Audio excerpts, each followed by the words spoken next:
Well, hello there again, and today we're going to talk about pumps. And this particular pump here is a 3-inch gas pump, and this puts out about 450 gallons a minute. And just a couple things to know, this will probably empty out a big swimming pool in about an hour and a half. It's really moves the water quickly.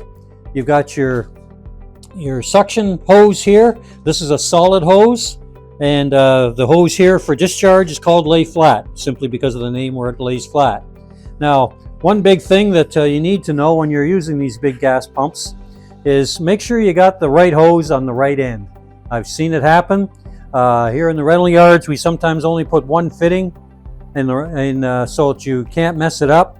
But we tell everybody to hook up the suction hose or the solid hose first. And because the fitting is a female fitting to a male fitting, which is on the pump, you can't mess it up.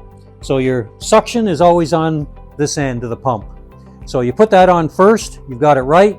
And then because your discharge hoses have, in this case, cam lock fittings, you don't have to screw them on, you just put them in and close the levers. But the discharge hose has the male and female on either end, so it's very easy. If you tell somebody to put those on first that's not familiar with pumps, it's very easy for them to put it on the wrong end. And then you can't suck when you've got the discharge on there because it's a flat hose. So another thing is pumps will only draw, depending on the size of the pump, the type of the pump, they'll only draw water up so far. Now, this would probably be about a 25 foot suction hose, but that would be the maximum you can put on there to get draw to feed the pump. You can't go putting 50 feet of suction hose on there, even though you want to keep the pump maybe on the truck or the even a train car or something, and then run your discharge hose, your suction hose way away to a pond. You're not going to get the draw. The pump can't draw that far. So make sure you have your suction hose the right length. There's always a plug in the top of your pump. That's where you fill it up with water to prime it.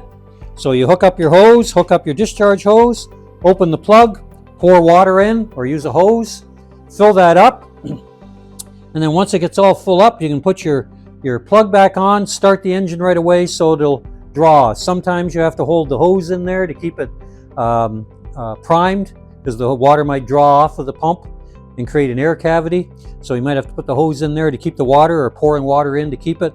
And then once it starts, it'll of course shoot out of there. So you may have to be ready to put your plug on right away. And that way you can get it primed, and then it'll start pumping. And discharge hose, you can put on as much discharge hose as you want. You can go as far as you have to go with that. But it's only the suction you got to be aware. You can't put on too much of a length of discharge hose than the pump can accommodate. And so there's a good idea. Now the other thing to remember on these is they do draw up a lot, even though you have a canister at the end to help draw big sticks or rocks or things into the pump.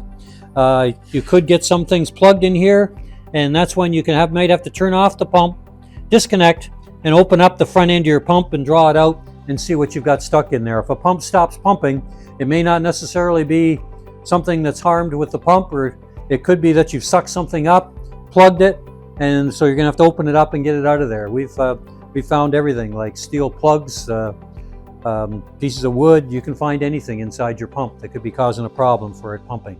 So be aware that you may have to do that if you're getting into some dirty situations, or things where you're drawing water off of areas you don't know what the source is, in ponds or stuff like that.